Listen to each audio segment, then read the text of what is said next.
నమస్తే, welcome to ఇల్లు ఇల్లాలు. నేను బిందు. ఈరోజు వీడియోలో బీరకాయ కూర చాలా టేస్టీగా, ఎవరైతే బీరకాయ కూరని ఇష్టపడని వాళ్ళు ఉంటారో వాళ్ళు కూడా చాలా ఇష్టంగా తినేట్లుగా నేను చూపించిన విధంగా వండండి. చాలా అంటే చాలా రుచికరంగా ఉంటుందండి. సో ముందుగా వీడియోలోకి వెళ్ళిపోయే ముందు మా ఛానల్ కనుక కొత్తగా చూస్తున్నట్లయితే please subscribe to my channel. పక్కన ఉన్న బెల్ ఐకాన్ని క్లిక్ చేస్తే మన వీడియో నోటిఫికేషన్స్ అన్నీ మీకు ఎప్పటికప్పుడు అంతాయి. ముందుగా స్టవ్ మీద కడాయిని పెట్టుకుని అందులో 2 లేదా 3 టేబుల్ స్పూన్ల ఆయిల్ వేసుకుని అది బాగా కాగిన తర్వాత సాయి మినపప్పు, జీలకర్ర, కొద్దిగా కరివేపాకు వేసి వేయించుకుని ఇందులో ఘాటుకు తగ్గట్టు 3 లేదా 2 పచ్చిమిరపకాయలు వేసుకుని వేయించుకోవాలి. అలాగే ఒక పెద్ద సైజు ఉల్లిపాయ సన్నగా తరిగిని వేసుకుని ఇందులో కొద్దిగా పసుపు వేసి వేయించుకోవాలి. మీకు కావాలంటే ఇందులో కొద్దిగా 1 స్పూన్ వరకు అల్లం వెల్లుల్లి పేస్ట్ వేసుకోవచ్చు, బట్ నేను ఇక్కడ వేయట్లేదండి. సో అల్లం వెల్లుల్లి పేస్ట్ వేస్తే మనకి కొంచెం మసాలా ఫ్లేవర్ అనేది వస్తుంది.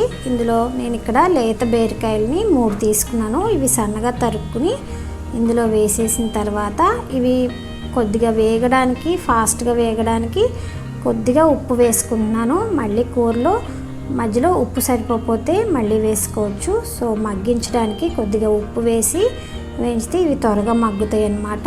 ఇది ఒక 2 నిమిషాల పాటు మూత పెట్టుకుని మళ్ళీ మూత తీసి మధ్యలో ఇలా కలుపుతూ ఉండాలి 2 నిమిషాలకి. ఈ బీరకాయలు అనేవి చాలా ఫాస్ట్గా మగ్గిపోతాయండి. సో మళ్ళీ ఒకసారి కలిపి మళ్ళీ మూత పెట్టుకుని మళ్ళీ మూత తీసుకుని ఇవైతే మగ్గిపోయినాయి. మనకు బీరకాయలో వాటర్ రిలీజ్ అవుతుంది కదా, సో ఆ వాటర్ అంతా కూడా ఎగిరేంత వరకు ఉండి ఇందులో కోడిగుడ్లను వేసుకోవాలి. నేను ఇక్కడ డబల్ సోనవి తీసుకున్నాను కాబట్టి 2 వేసుకున్నానండి. అదే మీ దగ్గర సింగిల్ ఉంటే మీరు 4 గుడ్లు వేసుకోవచ్చు. నేను తీసుకున్న 3 బీరకాయలకి 4 గుడ్లు సరిపోతాయి అన్నమాట. గుడ్లు వేసుకున్న తర్వాత మొత్తం బీరకాయలు అన్నిటికి కూడా పట్టించేసి ఈ సోనంతా కూడా దీన్ని 2 నిమిషాల పాటు మూత పెట్టుకోవాలి.